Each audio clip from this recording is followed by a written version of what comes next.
Every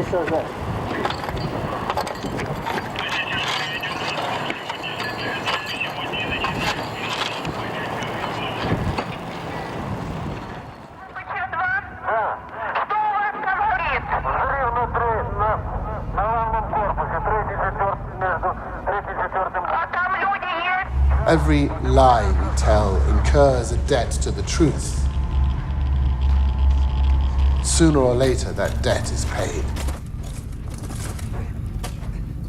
The central theme of HBO's dramatic miniseries Chernobyl revolves around how lies can lead to disaster.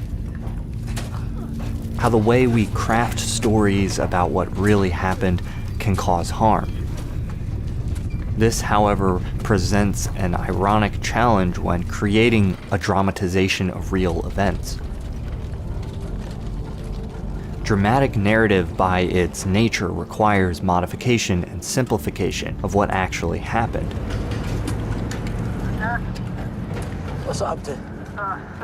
So how do you tell a story like this in a way that isn't hypocritical? A step the series takes to avoid hypocrisy is the creator's attention to visual detail. Small details about how things appeared may sometimes seem inconsequential, but the series has an outstanding dedication to portraying these details accurately, and I think it matters. Because of the nature of the working area, you will each have no more than 90 seconds. Some of it is in blocks weighing approximately 40 to 50 kilograms. They all must be thrown over the edge here. Watch your comrades, moving fast. From this opening, then turning to the left and entering the workspace here. Take care not to stumble. Do you understand your mission as I have described it? Yes. These are the most important 90 seconds of your lives.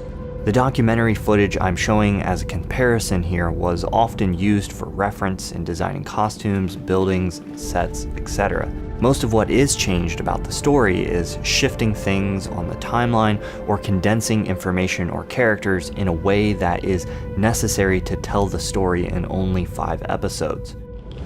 Above all, while on the roof, throw your debris over the rail. Do not look over the rail. Is that clear? Very well. On my mark, ready, go.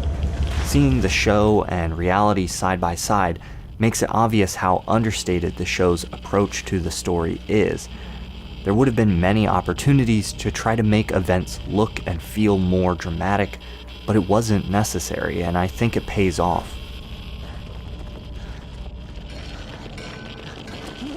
The significance of getting visual details like this right is that each moment of the show is true to the experience of those who were there, even when those moments might be shifted in time or context for the sake of the narrative.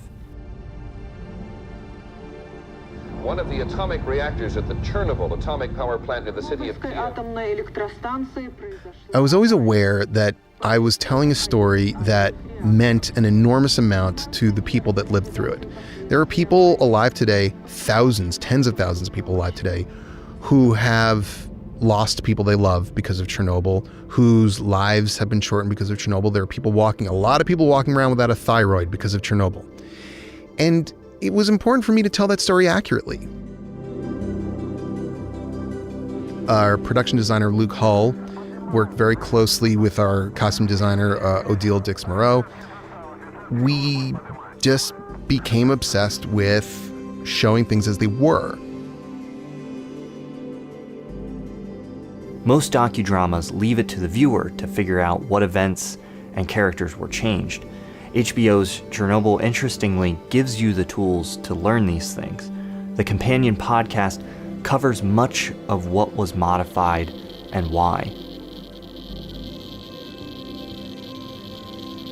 Of those many wonderful reasons to do this, the one that was most important to me from the jump was a chance to set the record straight about what we do that is very accurate to history, what we do that is a little bit sideways to it, and what we do to compress or change.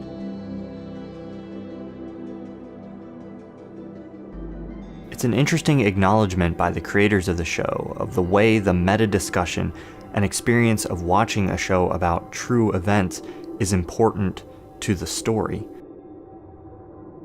And being transparent and talking about these things and the process of adapting reality to narrative is commendable. It sets an interesting new standard for films and TV of this genre. The real danger is that if we hear enough lies, then we no longer recognize the truth at all. What can we do then? What else is left but to abandon even the hope of truth and content ourselves instead with stories? A while ago, I made a video similar to this one, comparing the Oliver Stone movie Snowden to actual footage from the documentary Citizen 4. Right now on Mubi, you can watch Citizen 4, and it's a great documentary that I highly recommend. Go to Mubi.com/ThomasFlight to get access to a free trial of Mubi's excellent hand-curated library. They have 30 films at a time. Every day one is added and one is taken away. And I love that on the site you can see reviews from other users, reviews from critics, and Mubi's justification for why they chose this film. It's a great way to find new and interesting things to watch. Go watch Citizen 4 if you haven't for free when you sign up for your 30-day free trial at Mubi.com/ThomasFlight. That's Mubi.com/ThomasFlight. Thank you so much for watching. I hope you enjoyed this video. Special thank you to my patrons. Go to patreon.com/ThomasFlight to find out how you can get access to bonus videos, merch, a podcast, a Discord channel, and more.